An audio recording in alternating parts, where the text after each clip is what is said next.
அந்த மாதிரி போட்டு என்ன செய்வான், எப்ப இந்த கிழமை சாவுவாங்கிற மாதிரி நடக்கிறான். இதுதான் மனிதனுடைய இயல்பு. அப்ப நம்முடைய வீடு நம்முடைய எப்படி நம்ம மௌத்துக்கு பிறகுதான் சொத்துக்கள் யாருக்கும் போக வேண்டும்.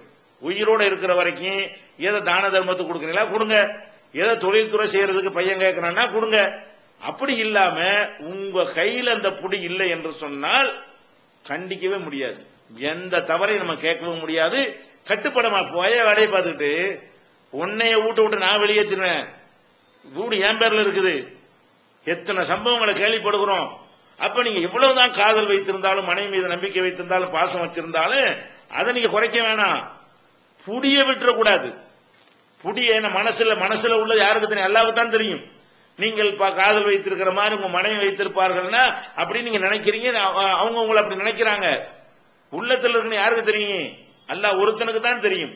அதனால நம்ம என்ன செய்யணும், அறிவுபூர்வமாக தேவைக்கு வாங்கி, எனக்கு சில எதிர்பார்ப்புகள் இருக்கிறது, எனக்கு சில திட்டங்கள் இருக்கிறது, அதனால எல்லாத்தையும் தர முடியாது என்று தெளிவாக சொல்லக்கூடியவர்களாக இருக்க வேண்டும். பொருளாதாரத்தை பிள்ளைக்கா இருந்தாலும் சரி, கஷ்டப்பட்டு நீங்க பிள்ளைக்கு எழுதுறதா இருந்தாலும் சரி, தேவை இதை தொழில் பண்ண போறான் பையன் செய்வான்டா, அப்படி கொடுக்கிற விஷயம் வேற. மிதமிஞ்சி இருக்கிறத கொடுக்கிறது எழுதி, அந்த பிள்ளைக்கு ஒரு விடு, இந்த பிள்ளைக்கு ஒரு விடு, இந்த பொம்பளை பிள்ளைக்கு அதை கொடுத்துட்டேன், இந்த பொண்டாட்டிக்கு இதை கொடுத்துட்டேன், உனக்கு என்ன எனக்கு ஒண்ணும் இல்ல. அப்புறம் என்ன ஆகும்? 50 வயசுல தெருவில் நிக்க வேண்டியதான். அப்புறமே சம்பாதிக்க முடியுமா?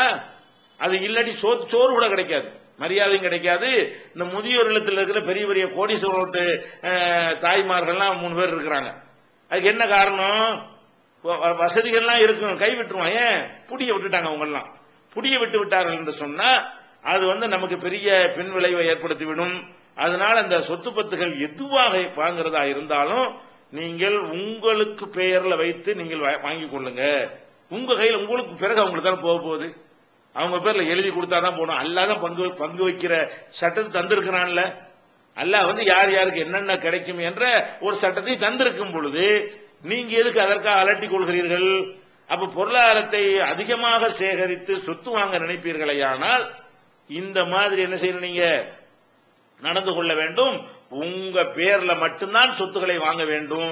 வேற வாப்பா பையன் சம்பாரிச்சாலும் வாப்பா பேர்ல வாங்காத, வாப்பா சம்பாரிச்சாலும் பையன் பேர்ல வாங்காத, அண்ணன் சம்பாரிச்சாலும் தம்பி பேர்ல வாங்காத. நம்ம ஜமாத்துக்கு வரக்கூடிய பஞ்சாயத்துல காசு சம்பந்தப்பட்ட பஞ்சாயத்துல காவாசி அண்ணனை நம்பி தம்பி அனுப்புனா, தம்பியை நம்பி அண்ணன் அனுப்புனா இவன் ஏமாத்திக்கிட்டான், எல்லாத்தையும் அவன் பேர்ல எழுதிக்கிட்டாங்கிற பஞ்சாயத்து அதிகமா ஓடிக்கிட்டு இருக்கிறது.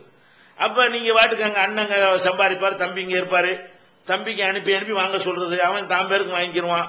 நான் நீங்க ரிஜிஸ்டர் பண்றலாம் சிக்கல் இருக்கு, நான் என் பேர்ல வாங்கிக்கிறேன், வந்தவனு மாத்திக்கிடுவோம்பா. அதோட முடிஞ்சு போச்சு கதை. அதுக்கப்புறம் என்ன இல்ல, ஒண்ணும் முடியாது.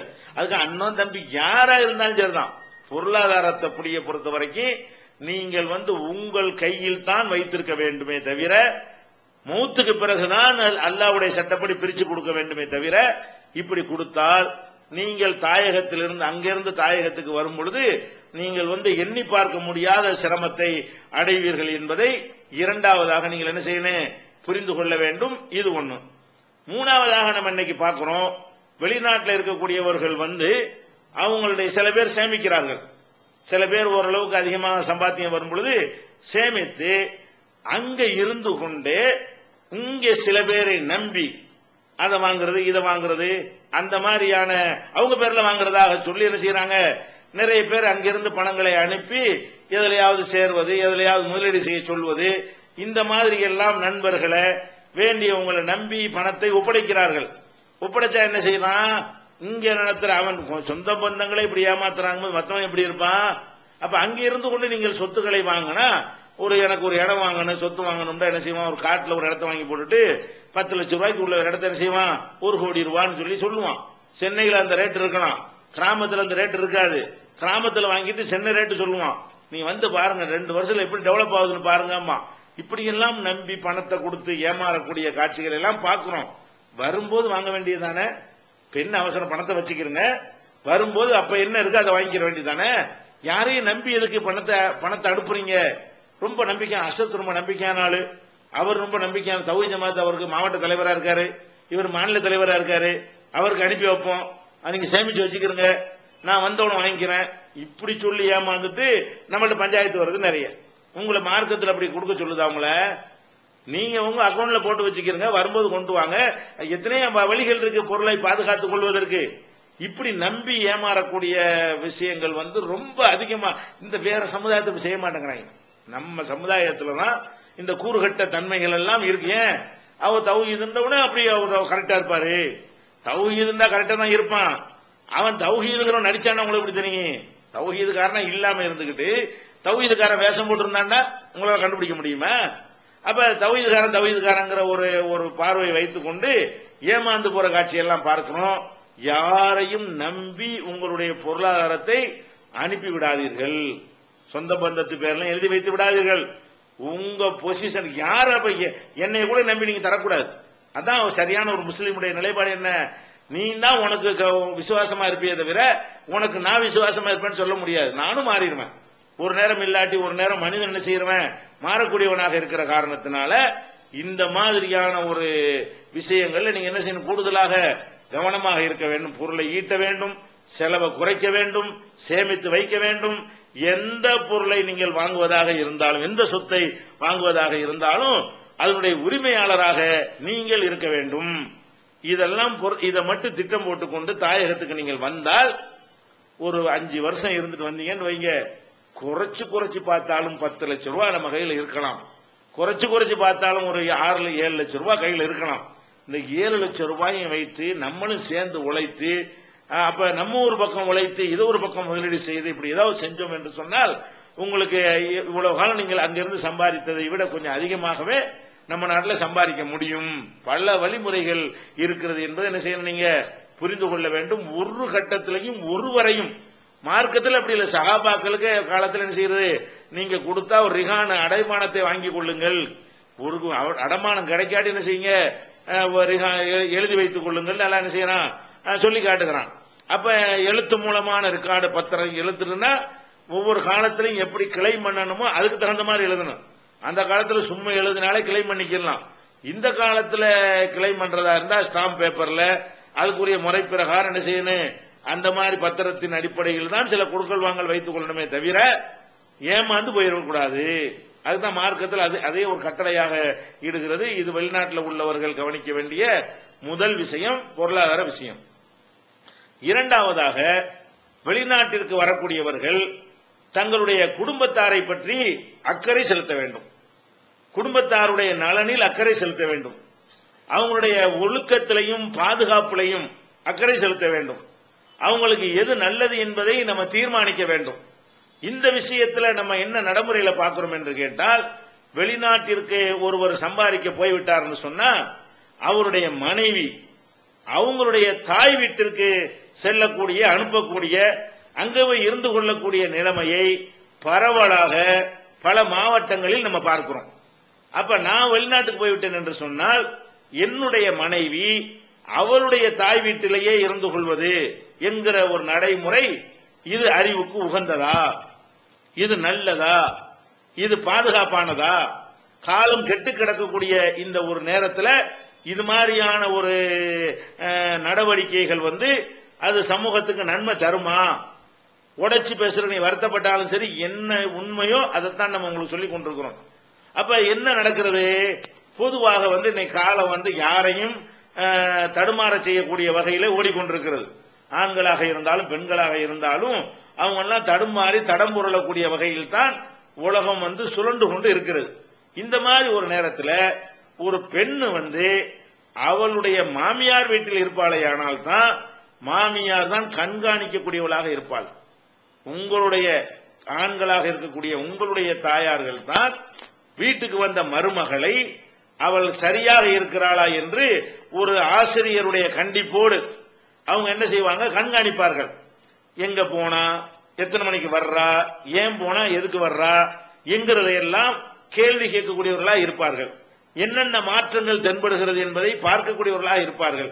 செல்போன்ல எதுக்கு இவ்வளவு நேரம் பேசுறார்கள் என்பதையெல்லாம் அவங்க பொதுவா மாமியாருக்கு தன்மைன்னு ஒன்று இருக்கிற போலீஸ் தன்மை, அந்த மாமியாருக்கே இயல்பாக அந்த போலீஸ் தன்மைன்னு ஒன்று இருக்கிற காரணத்தினால் அவங்க சிறப்பாக என்ன செய்வாங்க, அதை கூடுதலாகவே கவனிப்பார்கள். நம்ம சொல்லி கொடுப்பதை விட அதிகமாக கவனிப்பார்கள்.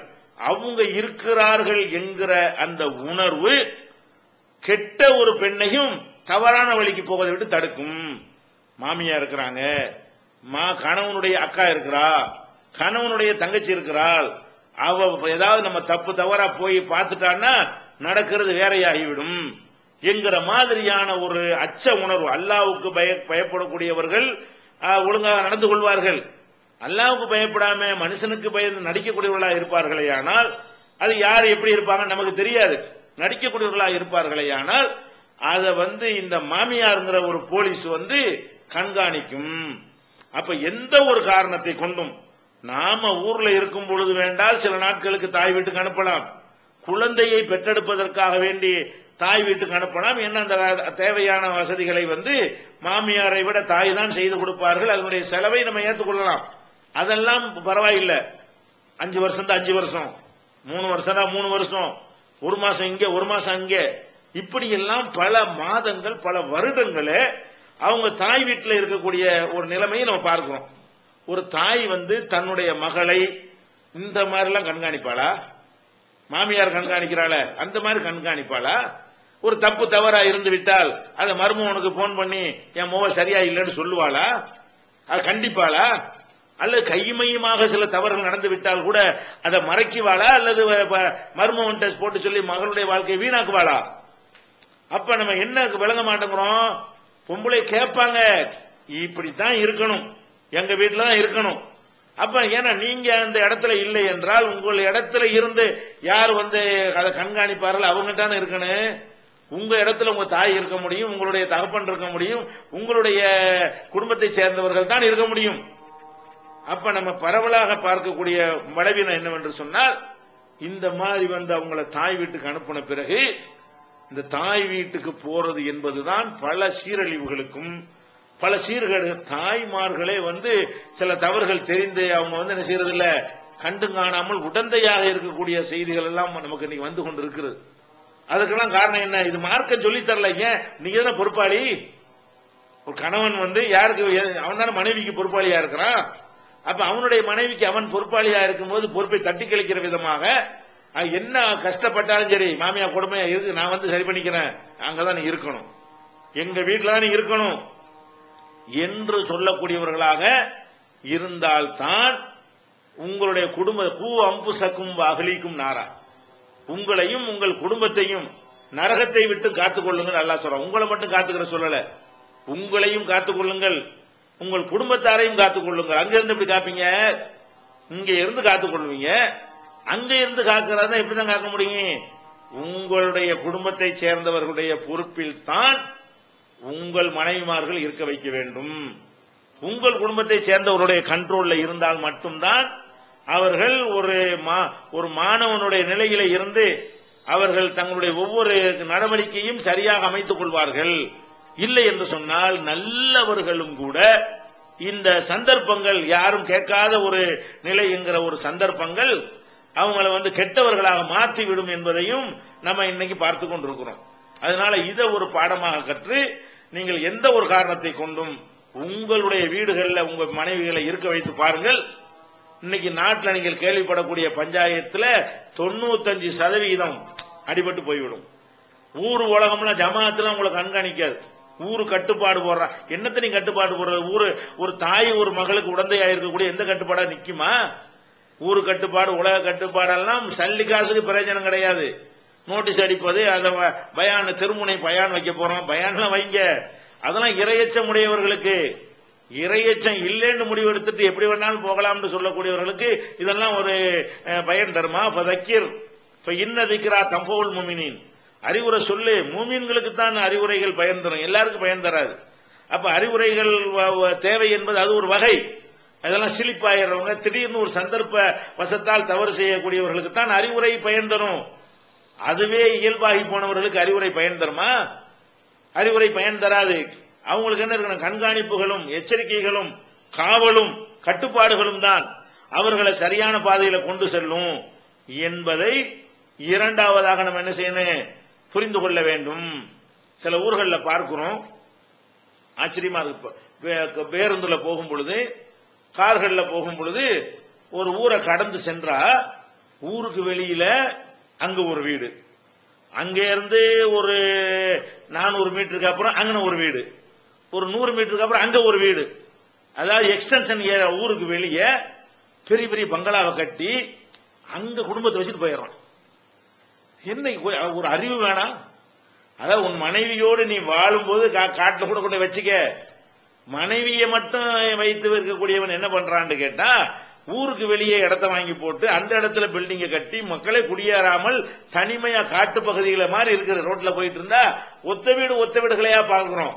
இந்த ஒத்த வீடுகள்லாம் யாருடைய வீடுகள் என்று விசாரித்தோம்னா முஸ்லிம்களுடைய வீடுகள். அப்ப ரசூலுல்லாஹ் என்ன சொன்னாங்க, ஒத்தையா இருக்கிறது தான் இருக்கிற ஆடுகளை தான் ஓனாய் சாப்பிடும் அப்படின்னு ரசூல் ஸல்லல்லாஹு அலைஹி வஸல்லம் சொன்னாங்க. சேர்ந்து ஒட்டி தான் இருக்க வேண்டும். வீடுகள் வாச்சாலும் குடியிருப்பதாக இருந்தாலும் அடுத்தடுத்த வீடுகளோடு ஒட்டி வாழ்ந்தால்தான் அது ஒரு சமூக பாதுகாப்பு கிடைக்கும். தனித்து விடப்பட்டால் இருக்கிற நல்லவர்களையும் கெடுத்து நாசமாக்கி விடும். இந்த வீடுகளை வாங்கிட்டீங்களா, கட்டி போட்டீங்களா, கட்டி கூட போட்டுருங்க. குடியிருக்கிறது என்பது எப்ப வரணும் என்று கேட்டால், நீங்கள் வந்த பிறகு வரணும். அது வரைக்கும் சொந்த வீடு இருந்தாலும் சரி, ஊருக்கு மத்தியில வாடகை வீட்டை பிடிச்சு வைங்க. நன்மக்கள் வாழக்கூடிய தெருக்களுக்கு மத்தியில வாடகை வீட்டை தான் பிடித்து வைக்க வேண்டும். இதை நம்ம என்ன செய்யணும், இதையும் நம்ம ஒரு நாட்டில் பார்க்கக்கூடிய செய்திகளை நாங்கள் சொல்றோம். இதெல்லாம் பல ஊர்களில் போகக்கூடிய நேரத்தில் இதெல்லாம் எங்க கண்ணுக்கு தென்படக்கூடிய, மக்கள் பேசிக்கொள்ளக்கூடிய, விமர்சிக்கக்கூடிய செய்திகளை தான் சொல்லிக் கொண்டிருக்கிறோம். அடுத்து என்னன்னு கேட்டா, தனி குடித்தனம் வைப்பது. சில பேர் என்ன செய்யறாங்க, தனி குடித்தனம் வைக்கலாம், மாமியாவுக்கும் மருமகளுக்கும் ஒத்து வரல, சேர்ந்தே வர ஒன்னா இருப்பதற்குள்ள எல்லா முயற்சியும் பண்ணுங்க. அவ ஒத்துக்கிற மாட்டேங்கிறாளா, குடும்ப வாழ்க்கை நரகமா போயிருந்து தெரியுதா, தனியா வைக்கலாம். எப்ப தனியா வைக்கலாம்னு கேட்டா, அதான் முக்கியம். எப்ப தனியா வைக்கலாம்னு கேட்டா, நீங்க இங்க இருந்தால், நீங்கள் தாயகத்தில் இருந்தால் தனியா வைத்துக் கொண்டு தாயை கவனிக்க வேண்டிய தாயை கவனிச்சுக்கிட்டு, பொண்டாட்டியை கவனிக்க வேண்டியதுல பொண்டாட்டியை கவனிச்சுக்கிட்டு இருக்கலாமே தவிர, உடைமைப்பட்ட கணவன்மார்கள் வெளியூர்ல இருக்கக்கூடிய நேரத்தில் நீங்கள் தனி குடித்தனமாக வைத்தீர்களேயானால், உங்க தாய் தந்தையோட அந்நியப்படுத்தி தனி குடித்தனமாக வைத்தீர்களேயானால், அது நல்லவர்களையும், அது காலம் அப்படி இருக்கிறது. ஏன், பலவிதமான இந்த செல்போன் தொடர்புகள் வந்த பிறகு, கேபிள் டிவி எல்லாம் வந்த பிறகு, இந்த டிஷ்கள் எல்லாம் சின்ன சின்ன டிஷ் மூலமாக சேனல்கள்லாம் வந்த பிறகு, நவீன பொருள்கள் கேஸ் என்றும் பால் என்றும் எல்லாமே வீடுகளுக்குள்ள வந்து போகக்கூடிய ஆண்கள் வந்து செல்லக்கூடிய அளவுக்கு நிலைமைகள் எல்லாம் இன்றைக்கு ஏற்பட்ட பிறகு எல்லாமே தேவையாக இருக்கிறது. அந்த ரிப்பேர் பண்ணணும், அந்த ரிப்பேர் பண்ணணும், எதுக்கா இருந்தாலும் ஆண்கள் வந்து செல்லக்கூடிய ஒரு காலமாக இருக்கும் பொழுது, கணவன் காவலுக்கு இருக்கக்கூடிய ஒரு நேரத்தில் தனியாக இருக்கலாம். கணவன் காவலுக்கு இல்லாத நேரத்தில் தனியாக இருந்து அந்த பெண்ணே ஒழுங்காக நடக்க விரும்பினா கூட, வரக்கூடியவன் எதையாவது செய்து கொலை கூட பண்ணிட்டு போயிருவானே, அவங்களுக்கு எடுத்து சீரழி சின்ன பண்ண வாங்கிட்டு கொலை பண்ணிட்டு கூட போயிருவானே. 4 பேர் இருக்கிறது செய்ய முடியுமா? அப்ப இந்த குடும்பங்களோட சேர்ந்து இருக்கக்கூடிய வகையில் இல்லாமல் நம்ம என்ன செய்யறோம், ஏன்னா உள்ள நுழையிறது கேட்க இயலாது. ஒரு சர்வீஸுக்கு வர்றான், ஒரு சேவை இந்த ஊர்ல அங்கீகரிச்சு வச்சிருக்கிறீங்க இத. அப்ப இது இந்த மாதிரி தனி குடித்தனம் என்பது உங்களுக்கு தேவை என்று பட்டாலும், நான் எப்ப துபைய சவுதிய முடிச்சுட்டு வருவேனோ அப்பதான் அதை பத்தி பேசணும். அது வரைக்கும் தனியா வைத்து உன்னை தனியா வச்சு யார் கண்காணிப்பா?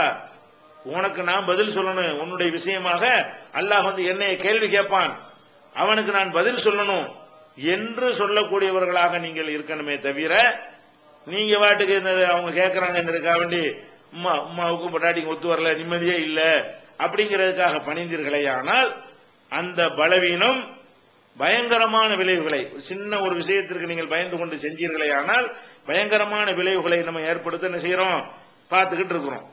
அப்ப இது ஒரு இந்த தனி குடித்தனம்ங்கிற ஒரு மேட்டரை என்ன செய்யணும், நீங்கள் அடியோடு தவிர்த்து கொள்ள வேண்டும். அதுல வெளிநாட்டுக்கு வந்தவர்கள்ட்ட இன்னும் சில ஒரு தவறுகளை நம்ம கேள்விப்படுகிறோம். என்ன தவறுகள் என்று சொன்னால், அவங்க இப்ப கணவன் மனைவி எல்லாம் விட்டு பிரிஞ்சு இருக்கிறாங்களா, இந்த பிரிஞ்சு இருக்கக்கூடிய அந்த தனிமை காரணமாக அவங்க சில தகாத செயல்கள்ல ஈடுபடக்கூடிய, அதாவது மார்க்கம் தடுத்திருக்கக்கூடிய வகையில் தகாத செயல், விசாரம் அளவுக்கு போக முடியாத நாடுகள்ல இருக்கிறாங்க சில பேர்.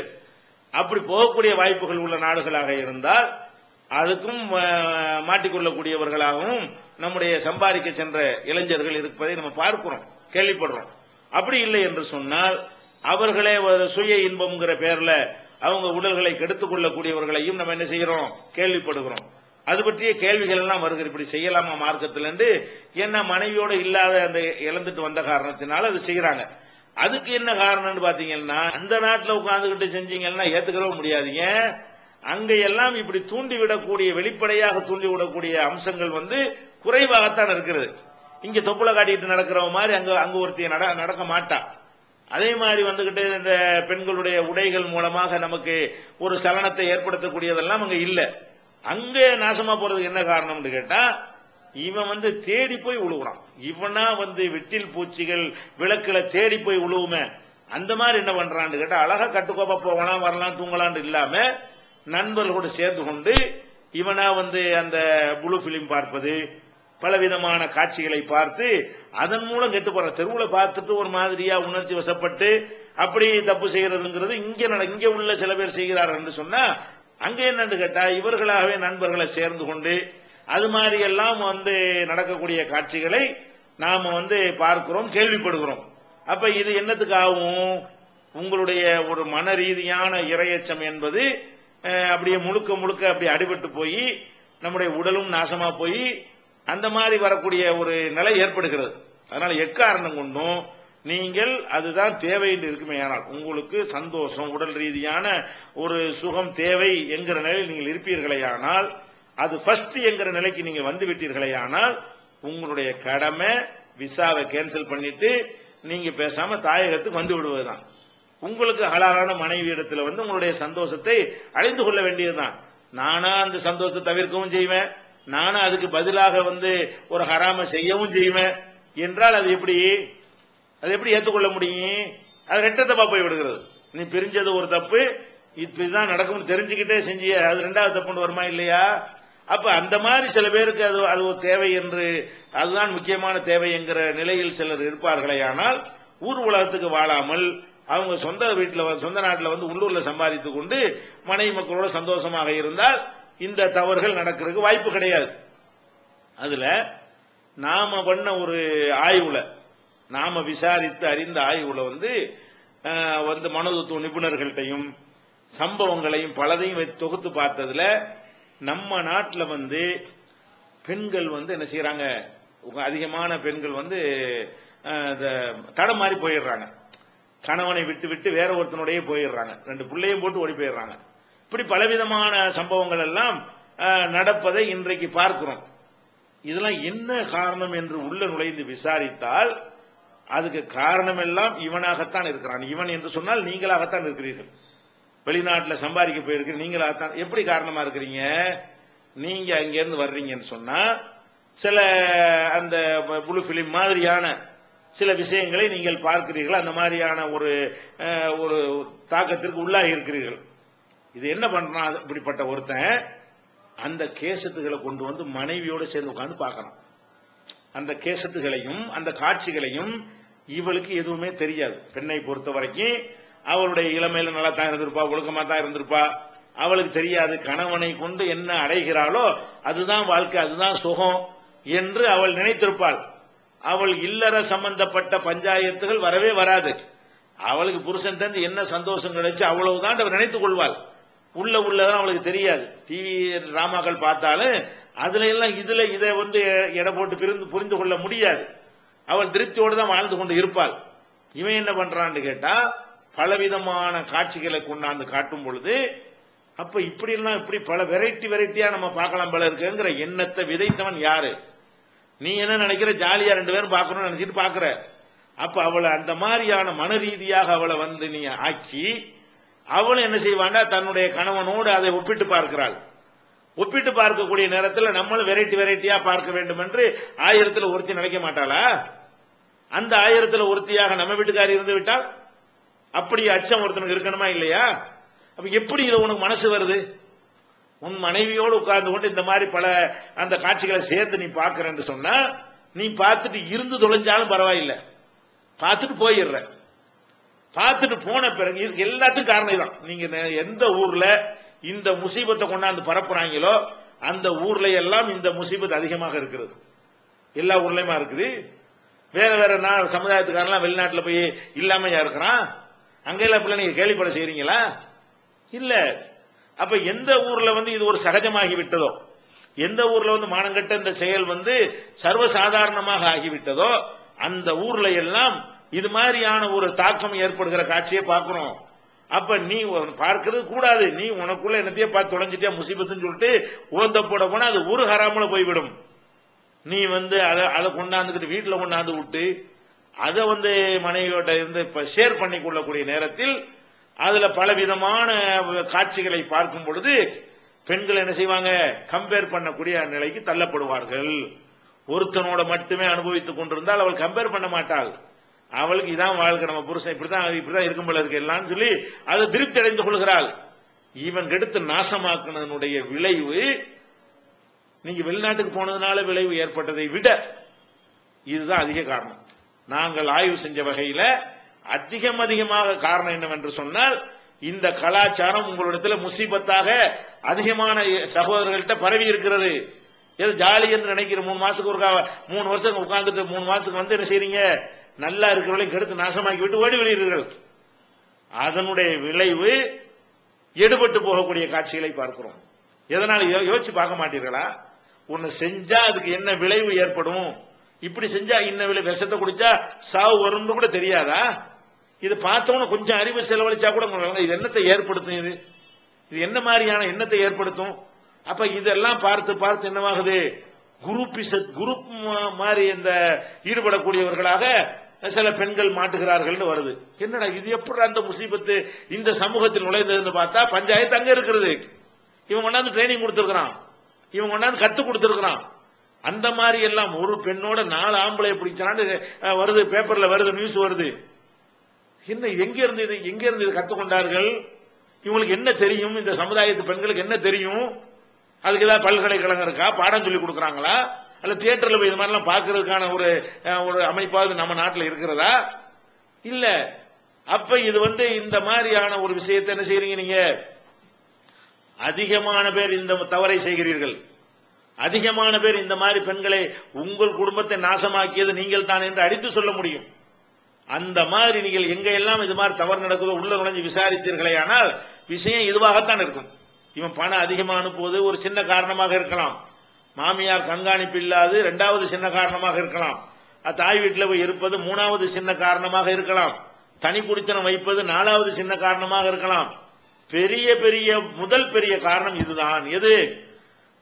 இதெல்லாம் இப்படி விஷயம் நிறைய இருக்கிறது என்று நீங்கள் காட்டி கொடுத்ததுதான் இதுக்கு முக்கியமான காரணம் என்பது நீங்க என்ன செய்யணும், ஒரு கட்டத்திலையும் உங்கள் மனைவிமாரு இல்லறத்தை அனுபவிக்கும் பொழுது இந்த மாதிரி எண்ணத்திற்கு கடுகளவு கூட நீங்கள் இதுக்கு இடம் கொடுக்காமல் இருப்பீர்களேயானால் அவர்கள் தவறி போவதற்கான வாய்ப்புகள் அறவே இல்லை. குறைவுலையும் குறைவாகிவிடும். அப்ப இதெல்லாம் ஒரு கசப்பாக இருந்தால் கூட இதை சொல்லித்தான் ஆக வேண்டி இருக்கிறது. எங்க போய் சொல்றது, உங்களுக்கு தான் சொல்ல முடியும். இது மாதிரியான பப்ளிக் மீட்டிங்ல இது சொல்ல முடியாது. அப்ப யாரு வெளிநாட்டில் இருக்கிறீர்கள் அந்த சகோதரர்களுக்கு தான் இந்த அறிவுரை என்ன செய்ய முடியும், சொல்ல முடியும். அப்ப இதெல்லாம் ஒரு வேதனைப்பட்டு இதுக்கு தீர்வு காண்பதற்கு என்ன செய்யணும் தெரியாமல் தடுமாறக்கூடிய மக்களுக்காக இதை நம்ம சொல்லுகிறோம். இதுக்கு நீங்க வேற வேற ஐடியா பண்ணிக்கிட்டு பிடிக்கிறதுக்கு ஆள் போடுவேன் என்பதும் புட்டிச்சு அடிப்பேன் வெட்டுவேன் குத்துவேன் பஞ்சாயத்து உங்ககிட்ட வச்சுட்டு என்னத்தை போட்டு நீ அடிக்க போற, எவ்வளவு நாளைக்கு கண்காணிக்க முடியும், எவ்வளவு நாளைக்கு அதை வாட்ச் பண்ணிக்கிற முடியும்? வாட்ச் பண்ண போறவனே கணக்கு பண்ணிட்டு போயிடுறாள், அதுவும் நடந்து கொண்டிருக்குது. பிடிக்க போனவனே என்ன செய்யறான், கூட்டிட்டு போயிடுறான். அப்படிலாம் சில ஊர்ல நடந்திருக்கு. பிடிக்கிறதுக்கு சில இளைஞர்கள் முன் வந்திருக்கிறார்கள். அங்கங்க தப்பா போற பெண்களை பிடிக்கிறான், பிடிக்க போறேன்னு போயிட்டு அதுல 2 பேரும் நினைச்சிட்டான், அவன் பிடிச்சிட்டு போயிட்டான். இதெல்லாம தீர்வு என்ன தீர்வு? நம்ம கரெக்ட் அவன் பொண்டாட்டி அவன் காப்பாத்திக்கலன்னா உலகம் எப்படி காப்பாத்து? என் பொண்டாட்டி நான் தான் காப்பாற்றணும், உங்க பொண்டாட்டி நீங்க தான் காப்பாற்றணும். அப்ப அவரவருடைய மனைவிமார்களை நீங்கள் வெளிநாட்டில் இருந்தும் காப்பாற்ற முடியும். உள்நாட்டில் இருந்து காப்பாற்றுற மாதிரி வெளிநாட்டில் இருந்தும் உங்களால் காப்பாற்ற முடியும். கொஞ்சம் அறிவை பயன்படுத்தினீர்களே ஆனால், கொஞ்சம் கண்ட்ரோலை கரெக்டா வைத்திருப்பீர்களே ஆனால், இறுக்கி பிடித்து செலவு கொடுப்பீர்களே ஆனால், உங்களுடைய குடும்பத்துடைய கண்காணிப்பு அவர்கள் மீது இருக்கும் வகையில நடந்து கொண்டீர்களே ஆனால் அவர்களை காப்பாற்றிக் கொள்ள முடியும். அப்ப இது வெளிநாட்டில் வாழக்கூடிய இந்த மக்களுக்கு நாங்கள் சொல்லக்கூடிய தகவல் இவ்வளவுதான். வேற ஒண்ணு மற்றெல்லாம் உங்களுக்கு தெரிஞ்ச விஷயங்கள் தான். அங்க எப்படி நடக்கணும், வேலை பார்க்கிற இடத்துல நடக்கணும், அப்படி பிராடான தலைப்புக்குள்ள போனால் அது ரொம்ப நேரம் எடுக்கும். அது தேவையும் இல்லை, உங்களுக்கு தெரிஞ்சதாகவும் இருக்கும். நம்ம சொல்ல வேண்டியதெல்லாம் என்ன சுருக்கமாக சொல்லி முடிக்கிறோம். சொல்ல வேண்டிய விஷயம் என்னவென்று சொன்னால், நீங்கள் பொருளாதாரத்தை சேமிக்க வேண்டும். குடும்பத்திற்கு தேவைக்கு அளவு தான் அனுப்பணும். தேவைக்கு அளவுகள் என்னவென்றால், உள்நாட்டில் உங்கள் ஊரில் எந்த சம்பளத்தை வாங்கி கொண்டு மற்ற குடும்பத்தார் வாழ்கிறார்களோ அதுதான் தேவையின் அளவு. உங்களை மாதிரி ஒரு வேலை செய்யக்கூடிய ஒருத்தன் உள்நாட்டில் என்ன சம்பாதிக்கிறான், அந்த மாதிரி வாழ்ந்தாலே வேற எண்ணங்கள் வராது. அந்த மாதிரி வாழ்ந்தாலேயே அவங்களுக்கு பிரச்சனைகள் இருந்துகிட்டு, எப்ப மனுஷன் ரொம்ப தப்பு செய்யறான் தெரியுமா, எந்த பிரச்சனை இல்லைன்றவங்க தான் தப்பு செய்யறதுக்கே அதை ஒரு பிரச்சனையா உருவாக்கி கொள்கிறான். அதுக்கடுத்து 7 மணிக்கு இந்த அப்பாயின்மெண்ட், 8 மணிக்கு எது, 9க்கு எது, 10க்கு எதுன்னு தான் அவனுக்கு தப்பு செய்ய ஏழுமா டைம் இருக்குமா, அவனுக்கு சிந்தனைக்கு ஏதாவது இடம் இருக்குமா? அடுத்தடுத்து வேலைகள் இதெல்லாம் யாருக்கு இருக்கும்னு கேட்டா, ஒரு கணக்கிட்ட அளவுல பணத்தை வச்சு கொண்டிருந்தால் தான் என்ன செய்யும், பிள்ளைக்கு உடம்பு, அதுக்கு என்ன செய்யறது, இதுக்கு என்ன செய்யறதுன்ட்டு அவங்களை கொண்டு போகணும். அதெல்லாம் பறக்கத்தா இருக்கு, பூந்து விளையாடலாம், எவ்வளவு நாள் இருக்குது அப்படின்னு சொல்லி. நாங்கள் அந்த காலத்துல 20-25 ஆண்டுகளுக்கு முன்னாடியே நாங்கள் அந்த தெருமுனை கூட்டங்கள் நடத்தக்கூடிய காலத்தில் தஞ்சை மாவட்டத்தில் நாங்கள் சொல்லி இருக்கிறோம், இங்க இருந்து ஒரு 1.25 ரூபாய்க்கு லக்ஸு சோப்பு வாங்குறதுக்காக வேண்டி நீங்கள் மாயவரத்துக்கு 5 ரூபாய் செலவழிச்சிட்டு போறீங்க, இது கொழுப்பு என்பதா திமுர் என்பதா நாங்கள் அந்த காலத்தில் கேட்டிருக்கோம். நடக்குது. 1.25 ரூபாய் அந்த காலத்தில் லக்ஸ் சோப்பு தான் ஃபேமஸ். லக்ஸு சோப்பு 1.25 ரூபாய்க்கு சொந்த ஊர்ல வாங்கலான் இருந்தாலும் அங்க இருந்து கிளம்பி மாயவரத்துக்கு போய் 5 ரூபாய் செலவழிச்சிட்டு போய் அந்த 1.25 ரூபாய் லக்ஸ் சோப்பு வாங்கிட்டு வர்றதா இருந்தா கண்ணால கண்டது இது நடக்கிறது, இதான் நடக்கிறது. அப்ப வெளியே போகணும். ஏன் அப்படி போறதுக்கு, எதுக்கு மிதப்பா போறது தூண்டுது? அந்த பொருளை இங்க வாங்கிட வேண்டியதானே, இங்க கிடைக்குமே. 50 காசு 4னா 10 காசு கூட செலவு, அவ்வளவுதானே. ஆனா அங்க போகணும், பஸ்ல போகணும், இடிச்சுக்கிட்டு போகணும், இறங்கணும் போகணும். அந்த மாதிரியான ஒரு நிலைமைக்கு தள்ளப்படுற காரணம் மித்தமிஞ்சி போன கையில பணம் விளையாடுவதுதான் முக்கியமான காரணமாக இருக்கிறது. அதனால இந்த விஷயங்கள்ல வெளிநாட்டுக்கு சென்றவர்கள் நீங்கள் முடிச்சிட்டு தான் வரணும். இதுதான் கடைசி. முடிஞ்ச அளவுக்கு இப்படி திட்டம் போடுங்க. ரொம்ப காலம் ஆகி முடிக்கிற கட்டத்தில் இருந்தவர்களா இருந்தால் இன்னும் ஒரு பயணத்தை கடைசின்னு வைங்க. இப்பதான் 3 மாசம் 4 மாசம் தான் ஆயிடுச்சுன்னு சொன்னால் நீங்கள் இதுதான் கடைசி பயணம், இன்னையிலிருந்து நான் என்னுடைய பொருளாதாரத்தை சேமித்து இனி ஒரு தடவை இந்த மாதிரி அடிமை வாழ்க்கைக்கு வரமாட்டேன். எல்லா சுதந்திரம் இருக்கக்கூடிய நம்ம நாட்டில் இருக்கிற சுதந்திரம் உலகத்தில் எங்கேயுமே கிடையாது. அந்த மாதிரி அடிமையா தான் உங்களை நடத்துறான். அரபு தான் உயர்ந்தவன் நினைக்கிறான், இஸ்லாமிய நாடுன்னு சொல்லிக்கிறாங்க. உங்களை எல்லாம் 2ஆம் தர குடிமக்களா நடத்துறான், ஹிமாருங்கிறான். அந்த மாதிரிலாம் இங்க திட்டுவானா? அந்த மாதிரி எதுக்கு எடுத்தாலும் அடிமை மாதிரி கேவலப்பட்ட ஜென்மங்கள் மாதிரி நம்மளை பார்ப்பது. நம்மளுக்கு ஒரு சட்டம், அவனுக்கு ஒரு சட்டம். அவன் தப்பு செஞ்சு அவனை கண்ணியமா நடத்துறது, நம்ம தப்பு செய்யாட்டா கூட இதெல்லாம் நம்ம பார்த்து இங்கெல்லாம் செய்ய முடியல. நம்ம நாட்டில எல்லாம் செய்ய முடியாது. செஞ்சாலும் ஏத்து கேட்டுருவோம், மனசையாவது ஆறிடும், கொட்டிடுவோம் உணர்வுகளை. அப்ப இந்த மாதிரியான அந்த அடிமை வாழ்க்கையிலிருந்து விடுபடணும். சொந்த பந்து மனைவி மக்களோட தான் குடும்பத்தை நடத்தணும் என்று நீங்கள் வைராக்கியம் வைக்க வேண்டும். அந்த வைராக்கியத்துக்கு தகுந்தவாறு இந்த அறிவுரைகள் உங்களுக்கு சரி என்று பட்டால், இப்ப நான் சொன்ன விஷயங்கள்ல சில விஷயங்கள் தான் மார்க்க ரீதியாக நான் சொன்ன விஷயங்கள், மார்க்க குடும்பத்தை காத்துக் கொள்ளுங்கள் அந்த மாதிரியான விஷயங்கள், பல விஷயங்கள். அதனால் கேடு ஏற்படுவதை அனுபவத்தில் கண்டு இதுதான் காரணம் என்று ஊகித்து சொன்ன விஷயங்கள் தான் உங்களுக்கு சரி என்று பட்டால் என்ன செய்யுங்க, மார்க் அடிப்படையில் சொன்ன விஷயங்களை கண்டிப்பாக நீங்கள் ஏற்றுக்கொள்ளுங்கள். அனுபவ அடிப்படையில் இது எனக்கு சரின்னு படுகிறது, தவறுன்னு படுகிறது என்று சொன்ன விஷயங்கள்ல உங்களுக்கு நம்பிக்கை இருக்குமே ஆனால், எங்களுடைய கணிப்பு பிரகாரம் இதை ஏற்றுக்கொண்டீர்களே ஆனால் நிச்சயமாக நன்மை பயக்கும் என்று கூறி, இதை புரிந்து நடக்கக்கூடிய நன்மக்களாக அல்லாஹ் ரப்பல் ஆலமீன் உங்களையும் எங்களையும் ஆக்கி அருள் புரிவானாக. வாஹிர் தாவானா அல்ஹம்துலில்லாஹி ரப்பில் ஆலமீன். அல்லாஹ்